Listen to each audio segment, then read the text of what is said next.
Hello and welcome to another episode of Brave UX. I'm Brendan Jarvis, managing founder of The Space in Between, and it's my job to help you to put the pieces of the product puzzle together.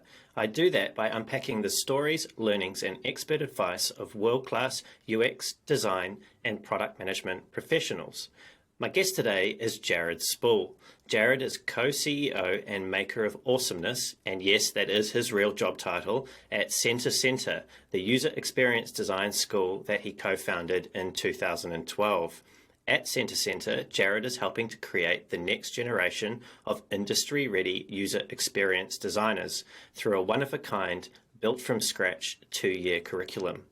Winding back the clock a bit, in 1988, Jared founded User Interface Engineering, often referred to as UIE, a UX consultancy that for nearly 28 years conducted primary research on how to create great user experiences through delightful products and services. In 2011, Jared received the internationally recognized Stevens Award because of his quiet evangelism of usability and his wide-ranging influence on how the software industry thought about making systems effective. Speaking at over 20 conferences a year, Jared has delivered keynote presentations for events like South by Southwest Interactive, the Usability Professionals Association, and an event apart. He was also the founder of the annual User Interface Conference, which ran for 22 years from 1996 until 2018. Jared is a regular blogger, media commentator, and the author of the formative book, Website Usability, A Designer's Guide, which challenged many commonly held assumptions about design when it was published in 1998. He is also the co-author of Web Anatomy, Interaction Design Frameworks That Work, and User-Centered Website Development, a Human-Computer Interaction Approach. Often referred to as the most effective, knowledgeable communicator on the subject of UX today, I'd say we're in for a great conversation. So, without further delay, internet sensation and teen heartthrob Jared Spool, welcome to the show. Wow, I didn't know all that. Well, it's all true, apparently. So, and you did all of it. So. You learned something. I've always wondered what I won the Stevens Award for. They never told me. Well, I pulled that one from your Wikipedia bio, and that was verbatim. So I'm assuming that was the reason why. So, Jared, it's great having you here. You've obviously got an immaculate career in UX, one of the leading thinkers on the subject.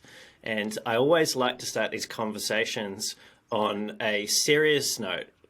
And I understand that something about you that not maybe many people know is that you're an amateur magician. Is this true?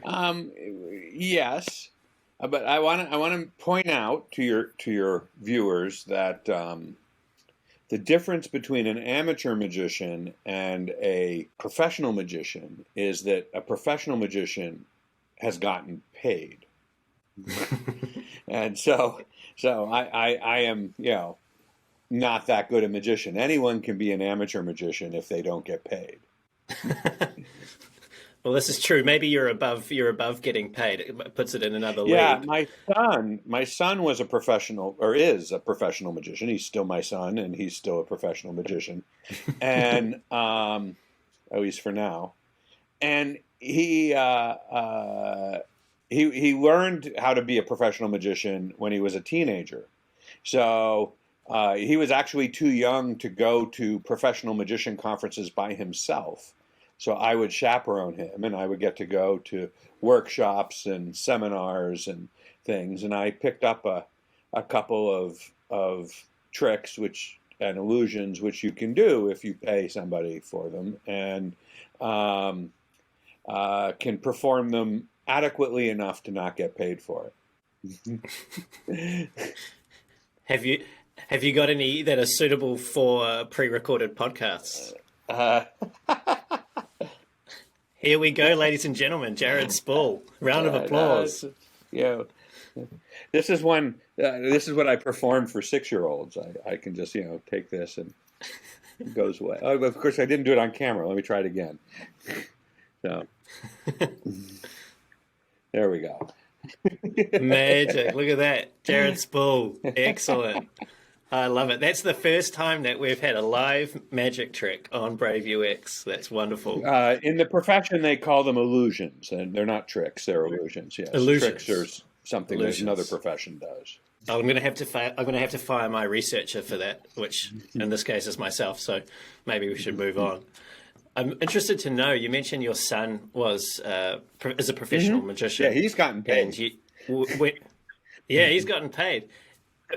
Was that the way in which you got introduced to magic, or did you introduce him to magic? I introduced him to magic, but not because I knew anything about it.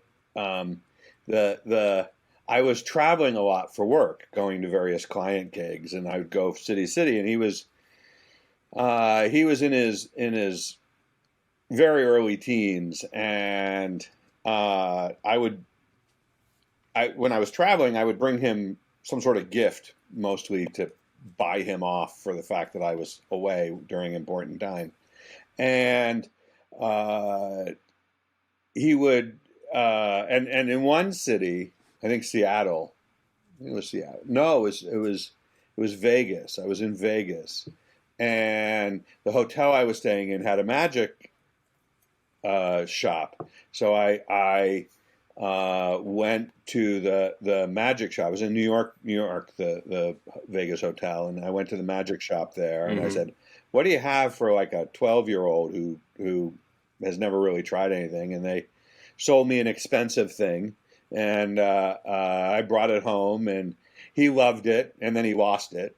And my next trip, I went and got him another not as expensive thing, and this time in Seattle, and he loved that, and so I would just bring him home various things from the magic stores because it was like a win gift. That was something he appreciated, and then I was going on a trip, and I was looking up where there were magic stores on my next trip, and realized that there was one here in Boston.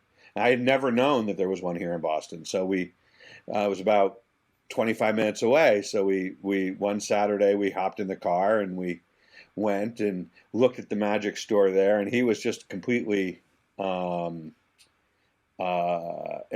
by it. And behind the counter was a 16-year-old, and the 16-year-old showed him some illusions and stuff that they had, and the expensive ones, and I ended up buying one, and then said, by the way, the first Friday of every month, we have this group that meets here that are all kids who are becoming professional magicians. So if you want to come, you can come to that.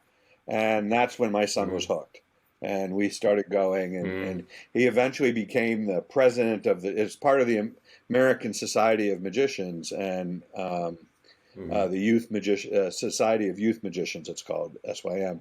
And he became the president of the chapter when he was 18, and went to magic camp for several years. And in fact, there's a movie called Magic Camp that's a documentary about the camp that he went to, and he stars in it. They follow 4 kids through their summer at Magic Camp, and he's one of the kids. And you started it all, and now he has I started it by as a spending professional money, magician. which is basically how I started him. I mean, that's just how, when you have kids, that's basically you start the engine by putting money into it. Well, it sounds like he's gotten a lot of value out of that investment that you put into him. Well, okay. So the other thing to clarify is being a professional magician for most professional magicians is sort of like being a professional comedian, in that you have to have a day job. So he's a very successful software engineer. Right. Yeah. Which no doubt seems like that might have been influenced by yourself as well. So. A little. Yeah.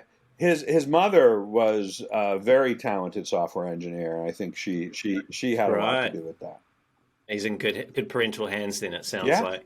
So something else, Jared, that I noticed when I was having a little look at the things that you've been up to, and you're like it was something I was unclear about. Well, hopefully not too much of a stalker, but it's all publicly available. But I sort of got this bit of confusion about this. the details weren't quite clear. It was either that you were responsible for the six keys above the arrow keys on modern keyboards, or the design and location of the arrow keys themselves. Which one of those is true, if either? I designed the six keys above the arrow keys, but I was on the team that worked on the arrow keys. So I sat in on them. Yeah, the common keyboard that we have is all based on a keyboard that was created by a company that doesn't exist anymore, Digital Equipment Corporation. It was the LK201 keyboard. So if you Google that, you'll see it. And that's the keyboard I worked on. It was part of a series of failed personal computers that Digital Equipment created, which is one of the reasons why they don't exist anymore. And does that keyboard live on? I was walking. I ended up in 2015. I ended up working for a year in the Obama White House, and one of my colleagues was the chief information chief information officer for the National Archives in Washington, D.C. And he arranged for us to go on a behind-the-scenes tour of the National Archives while I was there. And in the tour, they had this exhibit on computer technology. And featured in that exhibit was the computer and the keyboard that I helped design. Well, that must have felt pretty good. It was pretty awesome to say that, my work was in the National Archives. Now, I have something to ask you, and it's, how do you feel about what Apple did here with this keyboard? It's a lovely keyboard. It doesn't have those six keys. No, it doesn't, does it? No. The six keys are sort of anachronistic. They were designed in 1982 before we had mice. So they were designed in a character world, when screens didn't have graphics but were only characters, and you used the arrow keys to navigate, and you needed to signal that you wanted to delete something or insert something into the text, or you wanted to move more than just a line up or a line down, so page up and page down became interesting, and going to the beginning and the end. So we designed these keys when you did everything on a keyboard. And there was no notion of keyboard shortcuts because that was the only way you could manipulate anything. And so so they served a purpose then. They don't serve that purpose now. There were a couple other keys on that keyboard that did not make it into other keyboards. There was a help key. So instead of using F1 for help, there was a big wide key that was above the six keys that was labeled help. And then there was another key called the do key. And the do key was supposed to be a command completion key. So you weren't using return. The idea was that return would literally be a line return. It would bring you back to the beginning of the line. So all these text type-in boxes where you accidentally hit return and it sends your message, and what you really wanted was to keep typing but just put in a paragraph break. We were trying to solve that problem by having this separate key that you would always use to send the message, the do key, and the return key would always behave exactly the same way. It would just go to a new line and let you type another line of text. But that went by the wayside in the evolution of PCs. And so now we accidentally send messages to people. I know. And then when you have to unsend them, it tells them that you've unsent it, and then it creates even more awkwardness. Right. Yeah. Well, unsending something is, in a communications world, is an odd structure, right? This idea that you can send a message and then unsend it. It's like you let the smoke out of the fire, but you can recall it. Let's shift gears, Jared, and have a chat about something that I know that you're quite professionally passionate about. and it's something that you've spoke extensively on, Puppies. which is how to build puppies. Well, we could talk about puppies. I was thinking more about the design capability of organizations and how Oh we yeah, might that too. enhance that. What is the UX tipping point, and how do we help companies to get there? The UX tipping point is that moment in an organization when um, the user experience is seen as important, if not more important, than whether something technically works and whether it meets the business requirements. So it's this idea, right? In a lot of organizations, if something doesn't technically work, they won't ship it. But if it technically works, but it doesn't meet the business requirements, they still won't ship it. But if it technically works and it meets the business requirements, but it's not designed well or even close to well, they'll ship it anyways. And they'll just say, well, we'll fix it in the next release, which for many years I think was Microsoft's tagline. And but the UX tipping point is when an organization finally says, no, we're not gonna ship something that isn't well designed. That's against our brand. That's against what we stand for. That's against everything we do. So we're only going to ship things that are well designed, and that's the tipping point, right? When we get the organization to move to that point, then that changes the game across the board, because we no longer have to fight for who we are and what we do. We are now in this place where we are capable of making sure. Now, to get to that moment, we have to do a damn good job, because the company doesn't like not shipping something. So we have to be. It has to be a rare occasion that happens, and we have to have our as we in America say, we have to have our ducks in a row, which I don't understand, because if you see ducks, they walk in a line, in a column, not in a row. A row would be this head-on duck brigade that would just be scary. And clearly they didn't know about spreadsheets, whoever came up with that. Exactly. Saying. Exactly. It doesn't make any sense to me. I don't understand why we talk about ducks in a row, though I just did talk about ducks in a row. Well, if we can suspend our disbelief about the poor structure of that saying for a moment, how do we get our ducks in a row if they're not in a row already? I think you pick them up and you line them up. I see how this conversation is going to be. It's a lot of work. It's a big, hairy, audacious goal to get to this idea that the organization understands it. We have to refine our techniques. We have to up our skills. We have to get the people we work with to be more skilled. We have to be able to make sure they understand why we do what we do.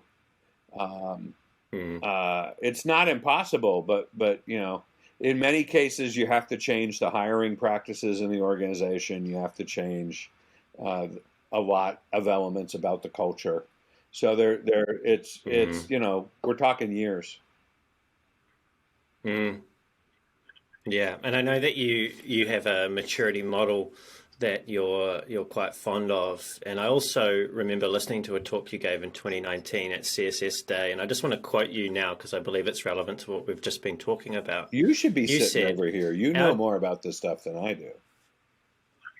Well, I'm always happy to come on over when I'm vaccinated. I'll jump on over and we'll have this conversation in person. I should be interviewing you. You said.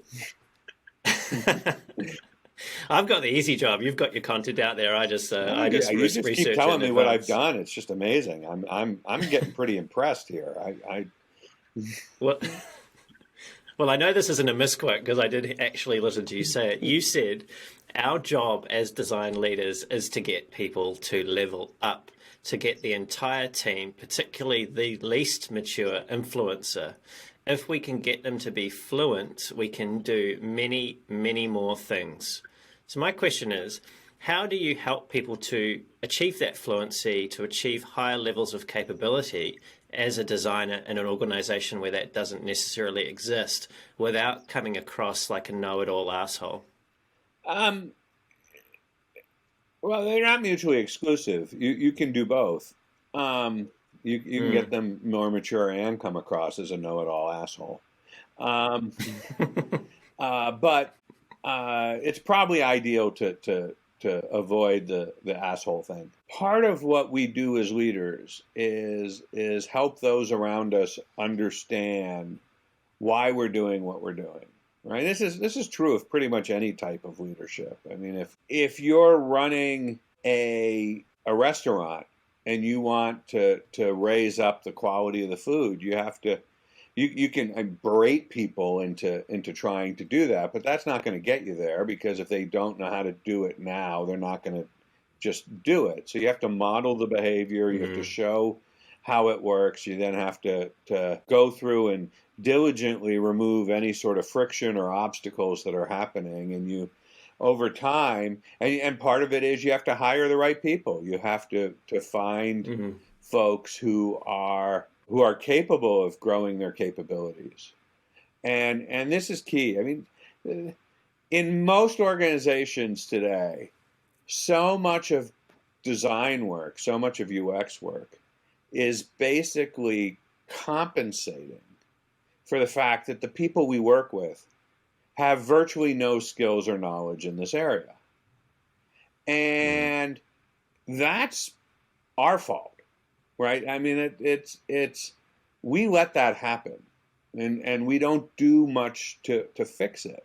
But it's actually quite important. If we start to, piece by piece, get people to realize why we do what we do, and to give them basic skills to be able to do some of it. And they don't need to be the world's best designer, but chances are we're not the world's best designer, and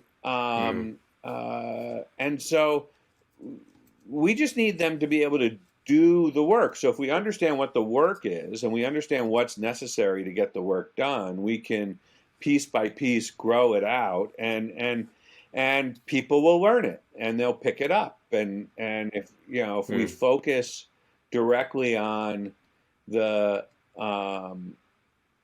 way that the work is done, over time, the people around us get better at things. Once you get there, it takes less work to, for instance, show them something that's a better design than what they came up with themselves. And then if you can help them get to that better design on their own by just, piecemeal by piecemeal, showing them what you did to get there, they can start to get there some of the time. And then they start to get there more of the time. And then they start to get there all the time. And then if they're getting there all the time, there's that big list of things that we never get to because we spend our time drawing wireframes in 20 different states because we can't trust the developers to code them up right. We don't have to do that anymore. That frees us up, and we can go work on that big list of things that nobody's getting to, like, what is it the users really need, and what is it that will make us competitive in the marketplace, and what is it that will be truly innovative. And that, once we get to that moment, everything changes. And this is the tipping point that you were speaking of before. Getting to that point, I've also heard you talk about design process. There's often a lot of emphasis placed on design process, how we do design, to try and help increase that capability within organizations. And I get that. I understand why, as designers, we want to have some process and some structure and some formality to that. But you said, and I'm going to quote you now, design processes don't work because they can't possibly operate the same every time because there are too many conditions that can happen. So if design process isn't the silver bullet to build design capability in an organization, what are some more effective, or what is a more effective way of increasing that capability in an organization that is at that very basic level of maturity? if you need to hire a plumber, you don't ask the plumber, what's your process? I'm not sure what a plumber would say. Right? Well, we used to work in a waterfall method, but now we use an object-oriented approach where we just treat every drip as its own object, and we just send it a message that says "fix itself." There's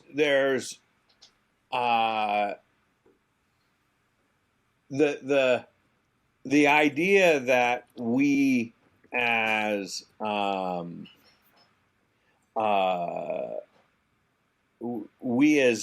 designers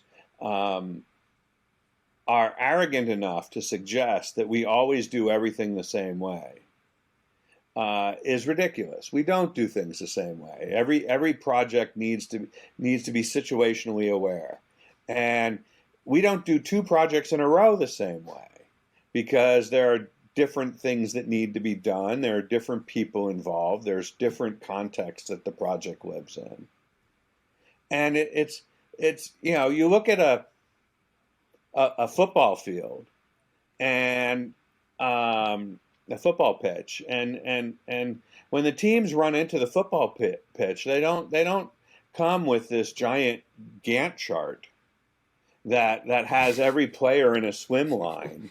And the coach doesn't say, Harold, at 2 minutes and 24 seconds, I need you to score because that's when you scored in the last game, and that would be perfect in this game, right? We don't have this all planned out. And this idea that we somehow have a process that implies that there's one way to do this.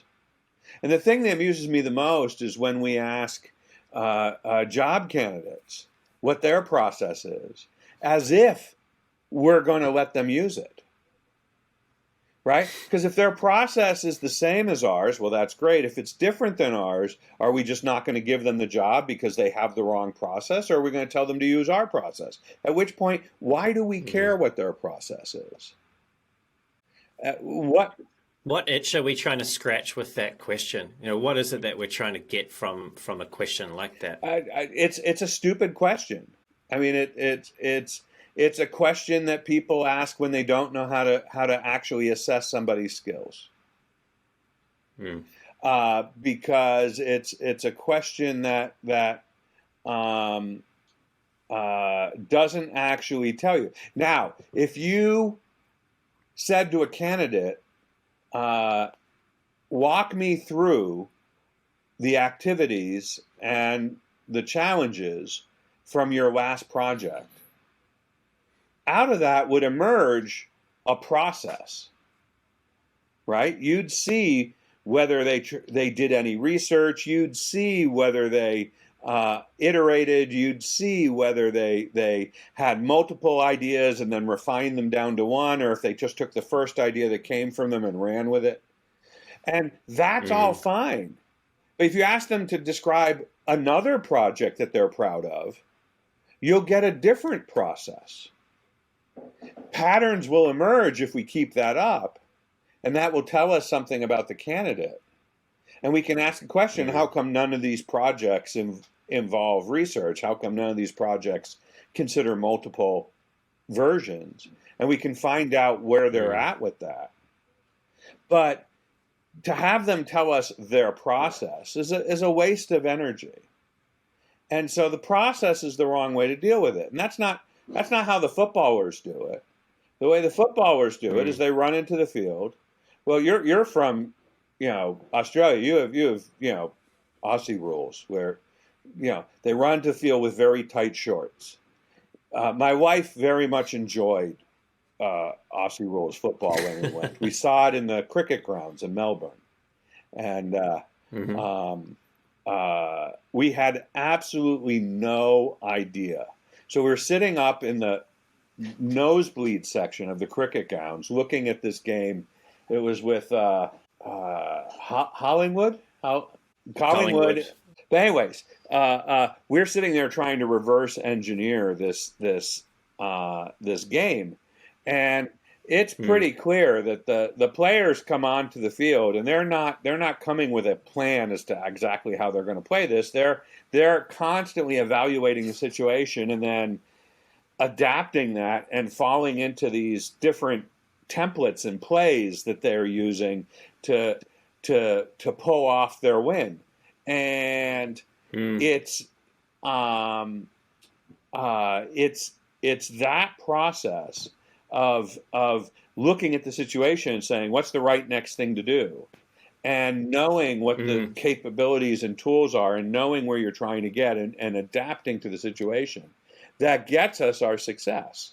So we don't want one path that is the path we always use. We want to be adaptive to our situation and be able to handle stuff. Are we working with people who understand what we're trying to do? Are we working with people who understand sort of what we're trying to do? Are we working with people we've never worked with before and we don't know what they know, right? In each of those situations, we're going to change things up. Are mm. we in a place where the eyes of the organization are on us because this is the most important project, and the moment you signal that things aren't going well, everyone's going to be hovering? Or are we working in obscurity because the rest of the organization has no clue what we work on, and we can pretty much get away with anything right now?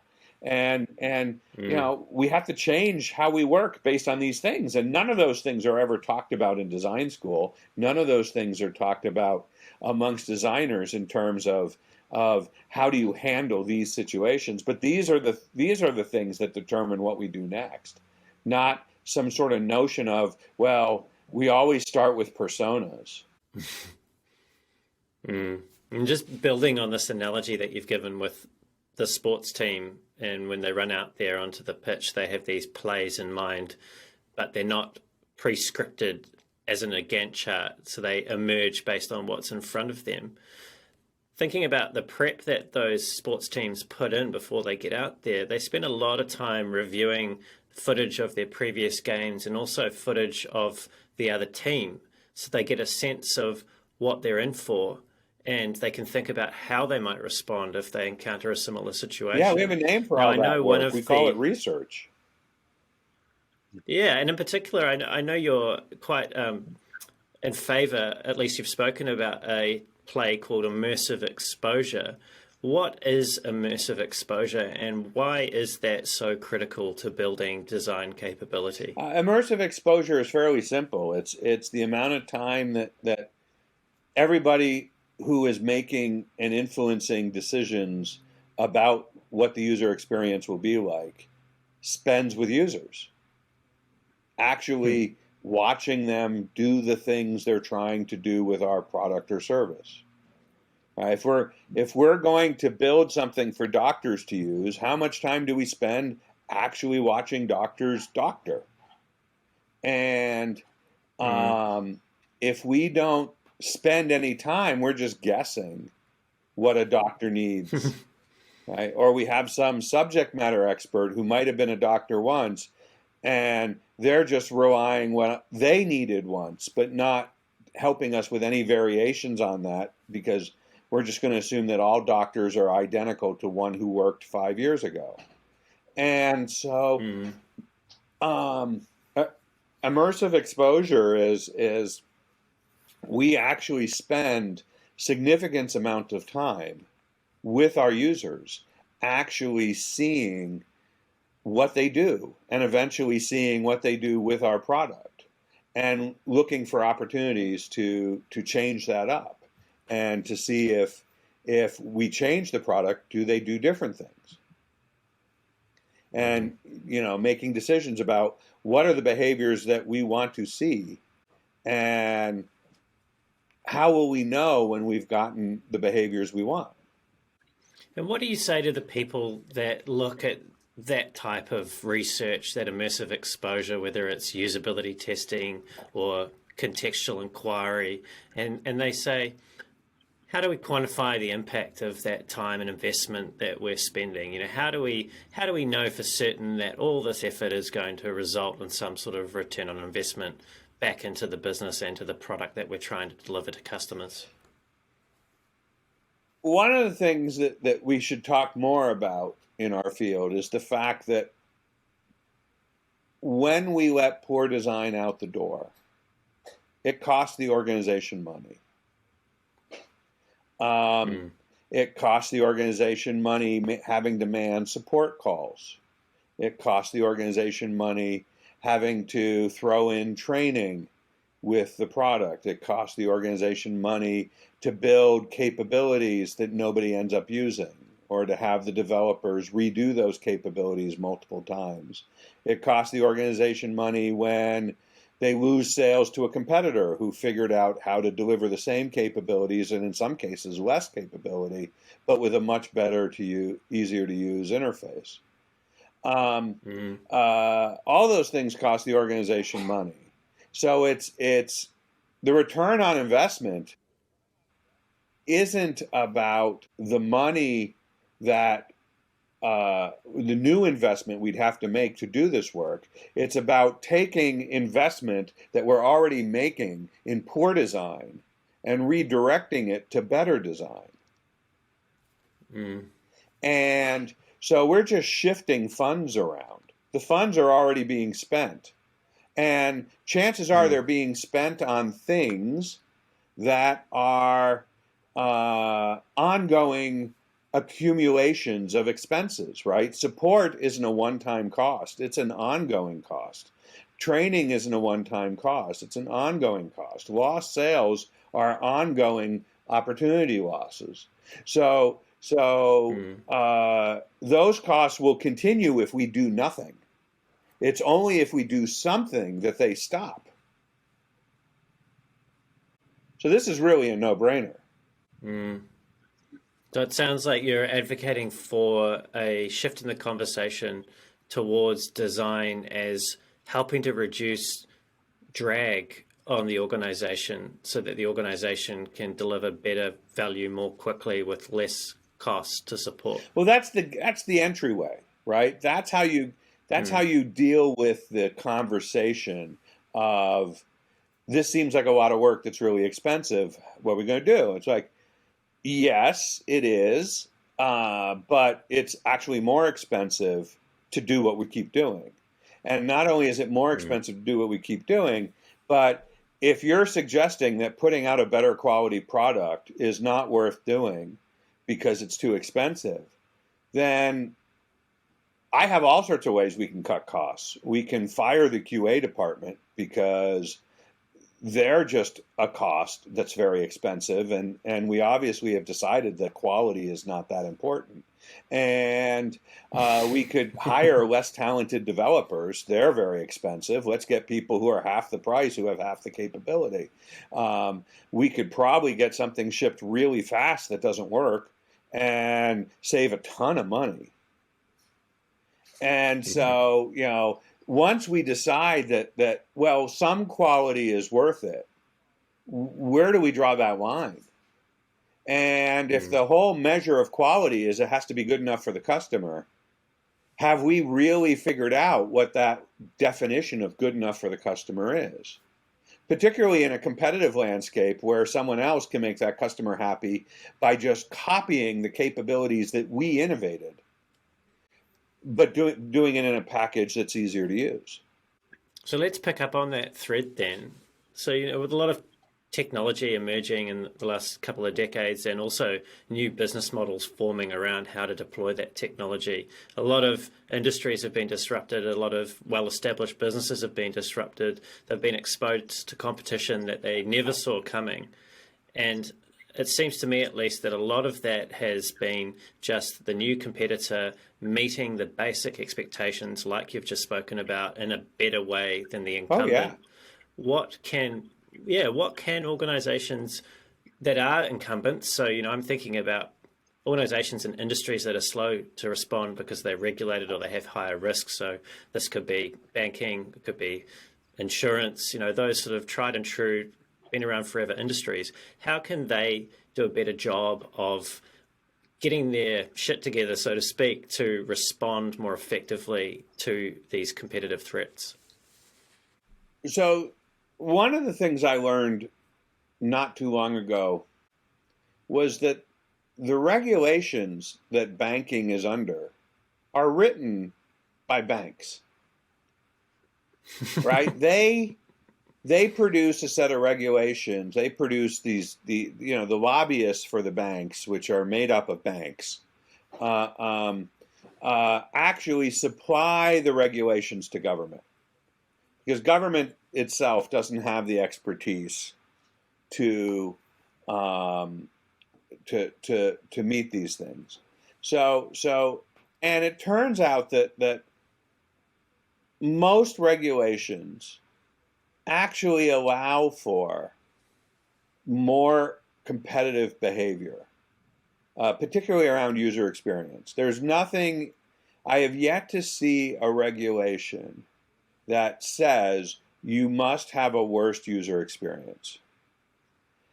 Now, to be fair, there are regulations that say things like you have to make sure that your customers understand there's risk.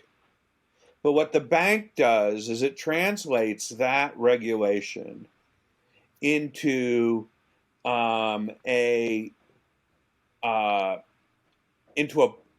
policy, an internal banking policy that says we're going to pop up this ugly terms and conditions dialog box at the top of every screen to make sure that you press a button that says you've read it. Whether you've read it or not, we're not going to double check it. But if you say you've read it, that's good enough for us.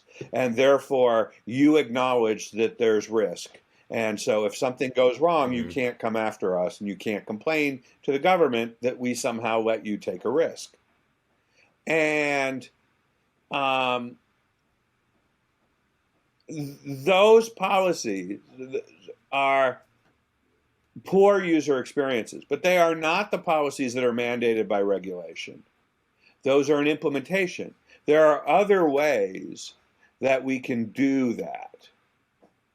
So, every website, because of a law known as GDPR, almost every website in the world now pops up this ugly little box that says, do you accept cookies? And of course, people press this box without knowing what this means.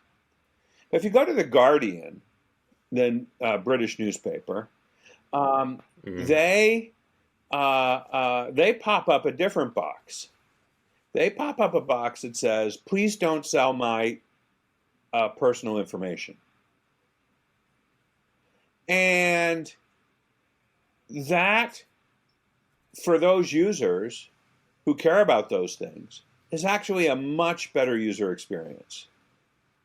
They would much rather be able to just say, yeah, don't let me do this. Apple has gone a step farther and has made the default in their new operating system for the phones to not share personal information. You have to turn it on, not opt out. And all of those are UX changes. Absolutely none of them are specified in GDPR or any of the equivalent laws. Right?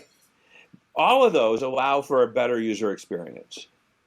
And so this is that case where people are paying attention to what the business needs. It has to be in compliance. And they're paying attention to whether it technically works. But they're not paying attention to the design. And they don't realize that that design is slowly but surely eroding the health of the relationship they have with their customers and their users. And the moment that someone comes up with an alternative and basically defaults the other way and says, you know what, we're just never going to sell your information. You can trust us on that. We're just going to say that point blank. There's nothing in our system. We will repeat it, but you don't have to click on anything because we're just not going to do it because it's not worth it to us to piss you off that way. How many people will they get just for that purpose? How many people will say, you know what, if they're going to do that and none of their competitors will, I will spend my attention with them. I will spend my money with them. And so this argument that we're in a regulated community and therefore we have to have an awful user experience, that's complete crap. That's just laziness. And there's a bit of that I see that does exist, but I also see that there is quite a strong willingness to change. But often the people that are in the larger organisations that are a bit more risk averse, they're struggling with the machinery of the bureaucracy that seems to get in the way. Sure, What are some sure. of But, the I worked in the federal government. We were able to do things in the federal government. We had a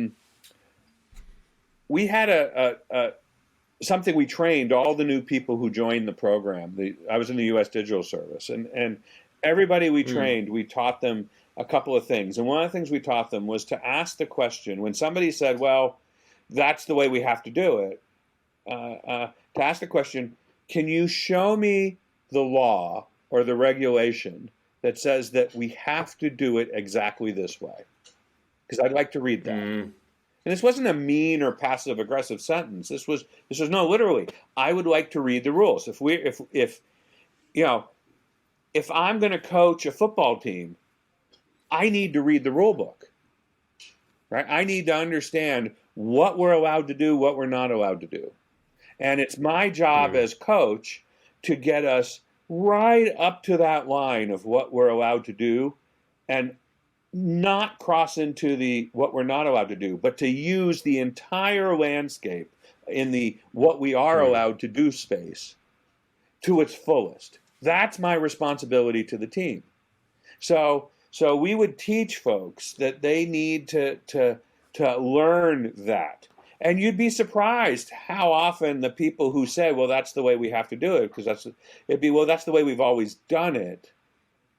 But it's not because that's the way it has to be done. And a lot of these things has to do with the fact that those poor people on the regulatory side, the compliance people, are completely overworked.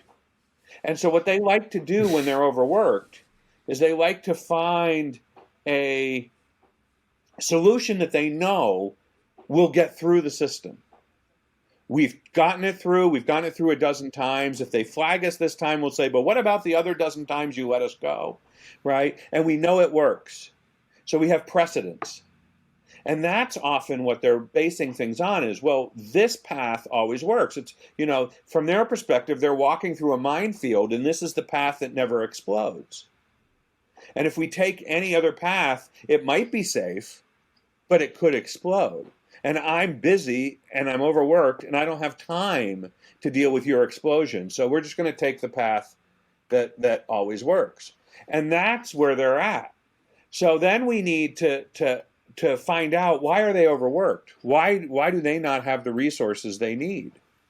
And this becomes a UX problem. That the compliance people don't have the resources they need to actually allow us to explore the other paths through the minefield and to do it safely. And that's the trick.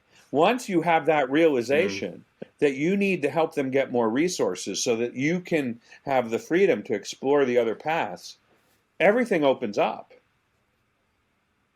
You also need tools to be able to navigate the minefield. You need mine detectors, all sorts of things. But we can get those things. And why was President Barack Obama so interested in developing the digital service and having government improve user experience? Because I understand you were working, I think it was the office of the president. Yeah. I was in the executive office of the president. Quite a senior level. Yeah, my boss's boss was Barry. That's what we called him. Not to his face. You called him president, Mr. President, to his face. Yeah, Barry, if you're listening to this, I do apologize. That's but why what Michelle was calls him. President? Yeah. Well, I think we're probably not on. I'm not on that much of a familiar term with him. But why was President Obama so keen on getting user experience right in the public service? Because he completely screwed it up. There was a. So here in the United States, one of our more uncivilized practices, other than allowing everyone to have guns and kill each other, is to not give people proper health care. The people who wear pro-life badges are against giving people health care. I don't understand how that works, but that's how it tends to play out. And That's the nature of hypocrisy, though, isn't it? yes. So we have a strong American culture of hypocrisy. So we don't have single payer healthcare where everybody gets the same plan no matter whether they're working or not. All your healthcare comes through an employer, and this is completely unfair to people who don't have employment. And so, in an attempt to get both sides to agree on something, we managed to pass a law that became known as Obamacare, but in fact was based on there's a Republican called Mitt Romney who was the governor of Massachusetts, and he was the one who came up with it. So it was originally a Republican plan, but the Democrats got it through the federal government. And part of Obamacare was this website where you would sign up and all the health insurance businesses would basically create this marketplace. So think eBay for health insurance. And the idea was you would go and you'd look at plans and you'd pick the one that was best for you. And the first day it opened up, the website just crushed itself under its own weight. To create a new account, once you entered all your information and you pressed create my account, it took 8 minutes to come back and say, okay, your account was created.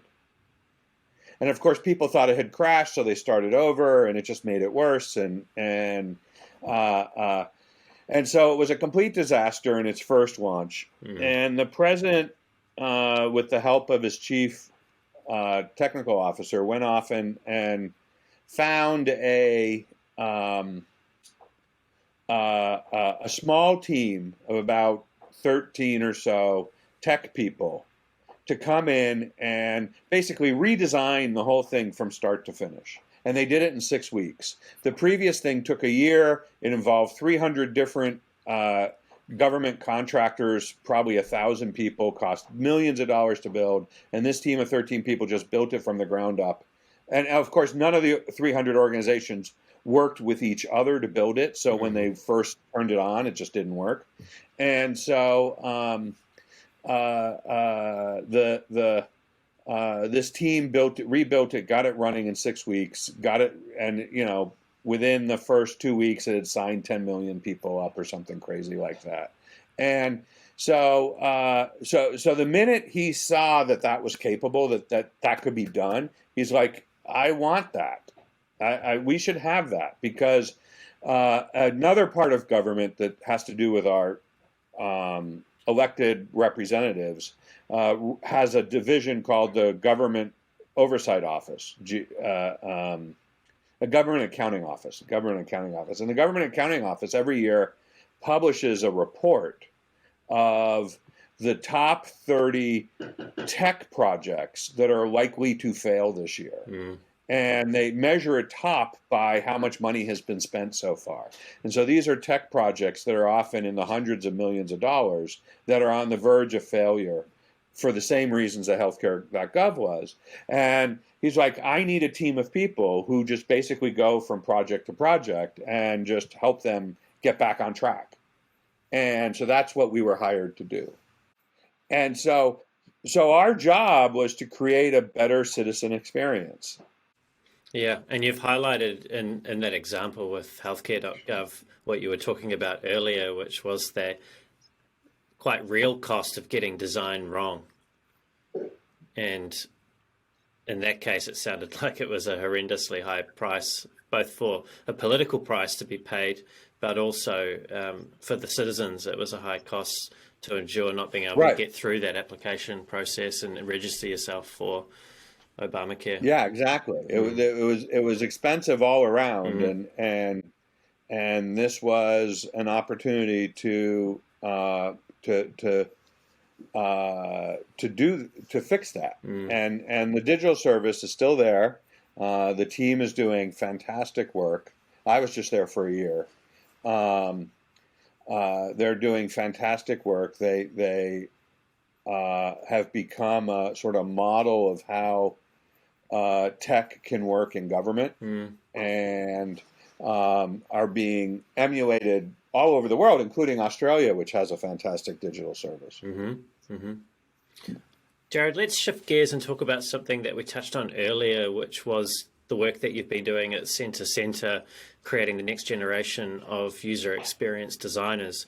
You spoke briefly about hiring practices and, better questions that can be asked and the ways in which we can better understand the talent that we're looking to assess to join our organizations.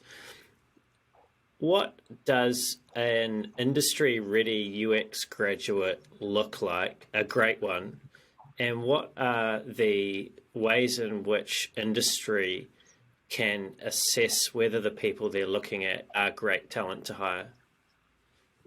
Yeah, so we set ourselves a simple to say but not simple to do goal, which is when someone graduates from our program, it's a 2-year program, and when they graduate from our program, they get their first job, they are ready to do production quality work on the very first day. And we got there because we did a tremendous amount of research with hiring managers, asking them about hiring folks, in particular hiring folks right out of school programs. And what we found was that the hiring managers kept telling us that the thing that frustrated the most was that these folks went through all this program and then they show up and they aren't trained. They can't work. They don't know how to do the things. And it was because the skills that the schools were teaching were sort of textbook theory, but not actual work. And they didn't have the flexibility to adapt to a different way of approaching a similar problem.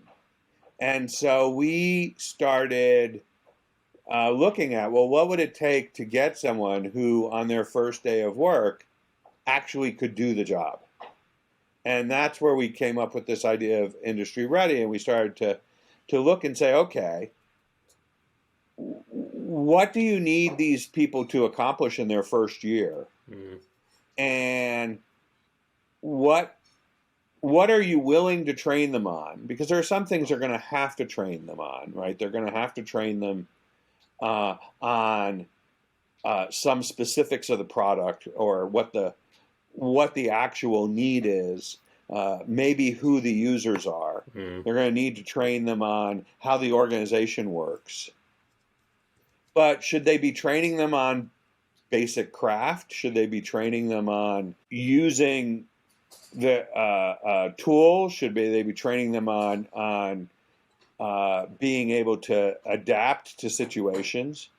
So we focused our program on teaching folks how to assess the environment they just ended up in and look at the situation around them and say, okay, I know what to do next. I know how to navigate this.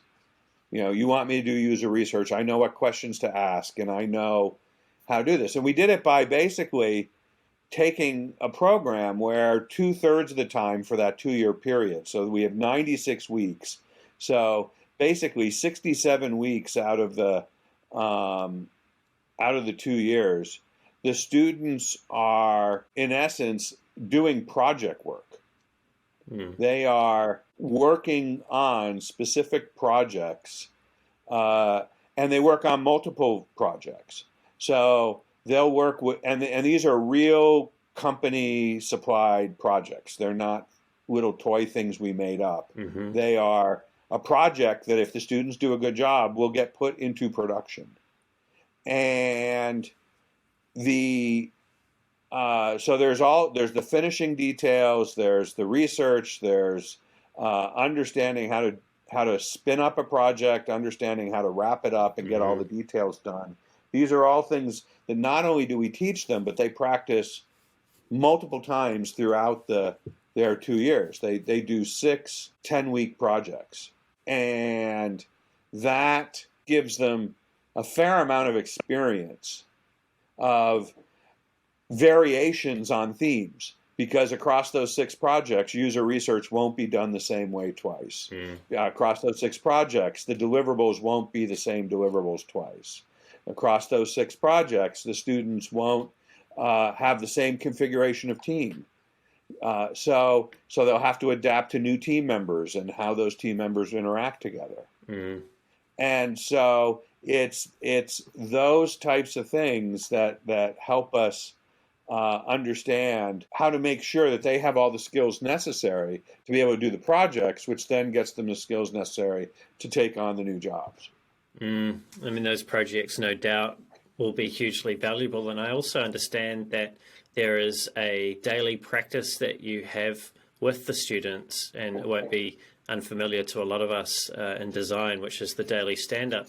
But I understand that other than asking the basic stand-up questions that we would all know, what did you do yesterday? What do you focus on today? Have you got anything that you need a hand with to remove an obstacle from your way? You ask another question, a magic question. What is that other question that you have your students answer at your daily stand-ups? We ask them, what have you learned since the last stand-up? And what's the most important thing you've learned, and how will that change the way you behave in the future? Why is that so important? Well, it creates this culture of continuous learning, right?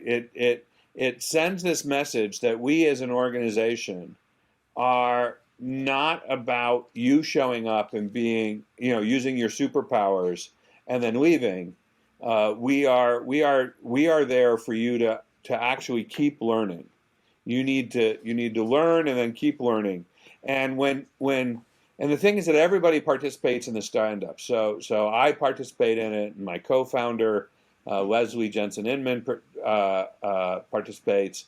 And when the people who run the program are saying something that they didn't know the day before that they just learned, and sharing that sends this message that everybody can constantly be learning, and that we don't have to be ashamed of not knowing something. So much of the time we have it sort of beaten into our head that if we look like we don't know what we're doing, they're going to fire us. They're going to get rid of us. They're not going to respect us. But having a culture of continuous learning means that every day you have to come to the table with something that you didn't know before. So by definition, yesterday you didn't know this. You didn't know what you were doing. You didn't know why you were doing it. You learned that in the last 24 hours, some aspect of what you're doing. And when you do that every day, and you celebrate what people are learning more than what people already knew how to do, it changes the way people approach new things. I think this is a huge point, and culture changes in small ways, and such a small but important practice like asking those questions every day is one way in which organizations can change their culture to be more receptive to learning, and for their people to be less fearful of getting things wrong. Our traditional education system is really set up not to encourage us to be seen to be wrong, and I think that leads to a lot of wasted talent and a lot of wasted time and effort. It's exactly right. When we set up the school, there are no tests. You never take a test, right? In order to pass, you have to demonstrate that you can do something. There's a list of things that you have to do. We call them competencies. And you have to demonstrate that you did it. We don't care how long it takes you to learn how to do it. You just have to learn how to do it. And so you can try it on your first try, or you can do it on your 100th try. As soon as you do it, you do it. And then you can say, yeah, I did that. And you can, and the list of competencies was derived from the hiring managers we talked to of the things they want people to be able to do. So not only can you say, well, I know how to do that, you can actually point to the projects that you worked on where you did it because we had you document that. So basically, every time you pass a course, you are creating your resume. And you're creating your resume for something that the people who are going to look to hire you want you to be able to do. And this creates this virtuous cycle of making sure that the people we graduate actually can do the things that we said they could do. Yeah, it's hugely important. Jared, I'm just being mindful of time, and I realize that we're at time. I have a couple of final questions for you, one of which I'm hoping to ask to help all of those UX recent graduates or students that may be studying UX at the moment and having an eye towards the job market. And obviously we're in an interesting economic predicament currently with COVID-19 ravaging the global economy. Are you up for a scenario-based question? Sure. Great. All right. So this is for all you UX graduates out there. Bit of wisdom from Jared Spool. I hope I get it right. There are no right or wrong answers, Jared. Okay, just answers we'll laugh at once I leave the room. All right, here's the scenario.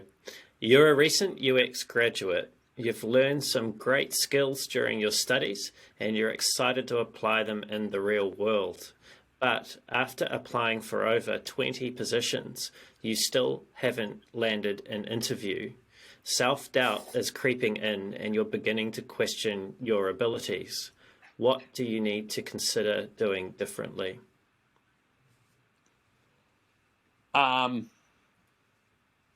Wow. Yeah, this is like my life in that I get this question at least once a week from people. It's hard right now.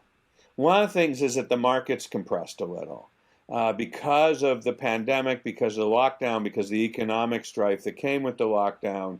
Organizations until very recently have really held back on hiring. So they're just not hiring. The job markets have been down across the globe, and so that's one problem. And then on top of that, the ones that are hiring,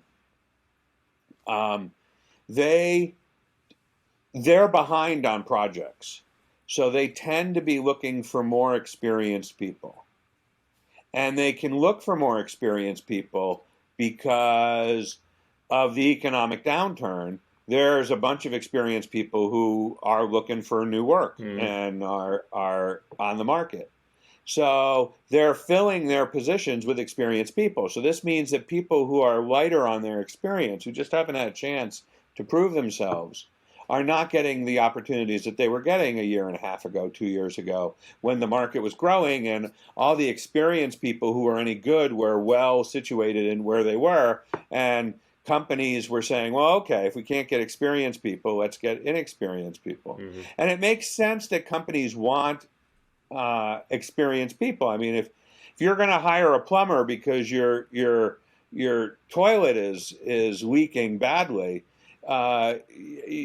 you're going to want one who's fixed that toilet before. You don't want someone who's like, well, it's my first day on the job. Let me see what I can figure out. So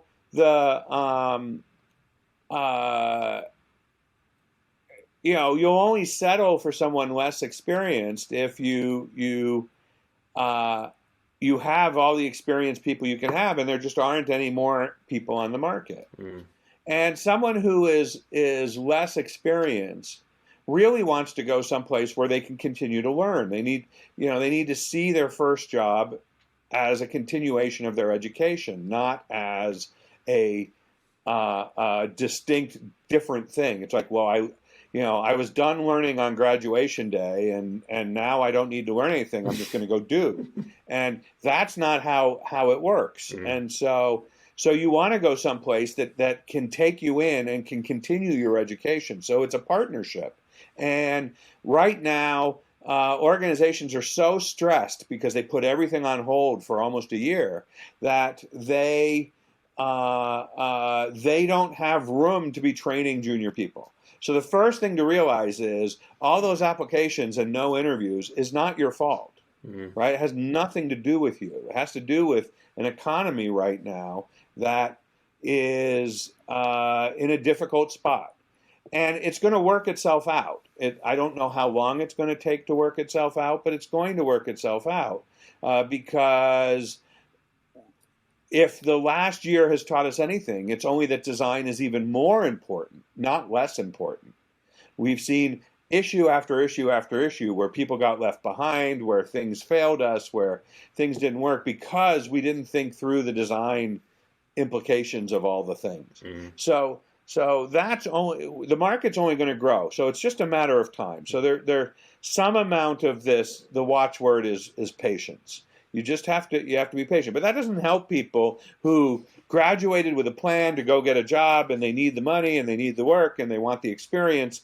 It's not going to help them that way. But what could help them is to realize that the hiring managers who are open to hiring folks with less experience are way more interested in how you learn and how you've learned what you learned than they are in what you can do today. Because the odds are whatever you're going to do for them, you don't know how to do. I mean, maybe you know how to run a usability test, and maybe you know how to create a wireframe, and maybe you know how to do the visual design of an app. But that's only a part of what you're going to need to do. You're going to need to figure out who are the users and what do they need and how does the application work and how do you connect things to the back end and what things can't you do because of regulation and compliance issues. And you're going to need to learn all this stuff that there's no way you learned it in school. Our students didn't learn it in school. You probably didn't either. And so you're going to need to learn that stuff. So how do you show a hiring manager and a hiring team, all the people you interview with, how do you show them how well you learn things? How do you show them that when you started your program, these were all the things you didn't know, and when you ended the program, these were all the things you knew? And what was the path to getting to that? And how does that continue? What's the vector of growth? How do you continue growing? And how does that vector of growth land right in the middle of what someone needs you to do? That's what a smart hiring manager is looking for. Now, caveat, not all hiring managers are smart. Some of them are actually not smart, and they will ask you things like, what is your design process? And, how would you design an elevator control panel for a building that has 5,000 floors? And if you were a tree, what kind of tree would you be? These are all real interview questions. Those are questions that are asked by hiring managers that don't know how to hire. But a hiring manager who knows how to hire, those people are going to really dive in and ask you questions like, tell me about the project that you worked on that you're most proud of, and then ask you 1,000 questions about that project and really dive into how you tackled it. And what you need to surface is how you learned all the things that you needed to do that project. What did you learn during the project? What did you learn in order to do the project that you didn't know when you started school? What were the things that were most challenging about the project that you had to figure out in the process? Those are the gold questions, right? Those are the questions where when a hiring manager hears that you ran into this big complicated challenge and you were able to figure it out. Maybe you took 6 tries to figure it out, but each time you learned something that didn't work until you learned something that did. That's what they want to know, because they're imagining you running into some challenge in their job, and they want to see how you bullied through that challenge and how you made it happen. That's what they want to know. So if you want to give yourself an advantage over other people who are just saying, I know how to make personas and create wireframes and do usability tests, don't talk about that. Right? Everybody knows that stuff. Those are entry stakes. That's not what anybody cares about.